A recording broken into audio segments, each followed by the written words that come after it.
Hello there guys, and welcome to the channel, where today let's talk about Commander Bacara, the feared Commander Bacara actually, because as we said yesterday, the Galactic Marines, man, this faction was not the one to mess with, not only because Bacara led them, but their general was one of the most famous Jedi Masters in the Order, Ki-Adi-Mundi, and not just because of the memes.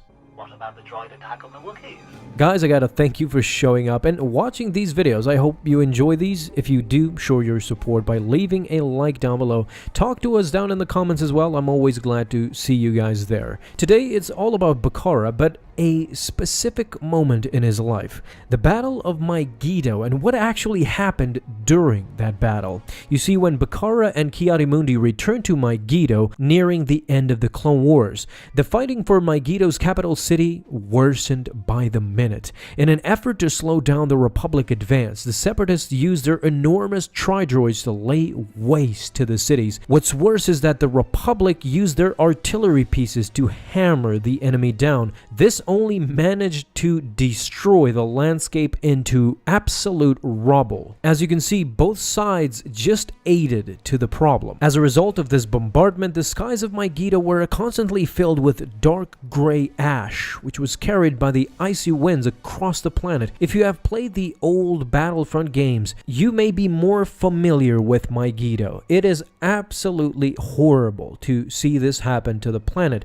To aid the Marines, however, several detachments of the 501st Legion were sent to the icy world, where, as a side note, there was a top secret mission aimed at acquiring power crystals from a secret super weapon for the Supreme Chancellor. However, here's where it gets interesting. After Mundi ordered his troops to push against the Separatists, Bacara, at that moment in time, received Order 66 via an encrypted channel directly from Palpatine. Order 66 effectively labeled Ki-Adi-Mundi, the great Jedi Master, along with the rest of the other Jedi, as traitors and enemies of the Republic. This moment was not easy for Bacara. He had a long-lasting respect for the Jedi Master. He served under him for a long time. That's not easy to forget. However, this was the bad thing about the clones, the tough situation that they were put in. Not only inhibitor chips, but loyalty to the Republic. Bacara's ultimate loyalty laid with Palpatine and his Republic, basically. If they didn't, the repercussions were to be grand. And of course, once he realized this, he did not hesitate, and together with his troops,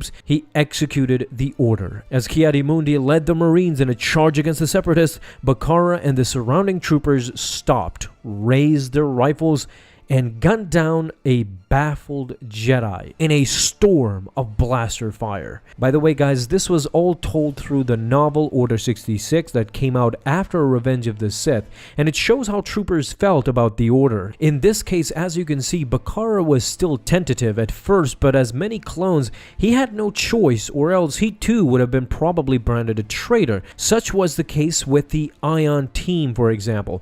Clone commandos that, upon helping the Jedi during Order 66, were branded as traitors. Even though they had the inhibitor chips installed, they still didn't believe the Order was real. Interestingly enough, not a lot of other clones did, but just as well. Probably any of them would be killed or locked away. Guys, thank you so much for stopping by, and if you enjoyed, leave a thumbs up down below, and don't forget to hit that bell and get notified the moment a new video is up. Have an awesome day, my friends, and may the Force be with you always.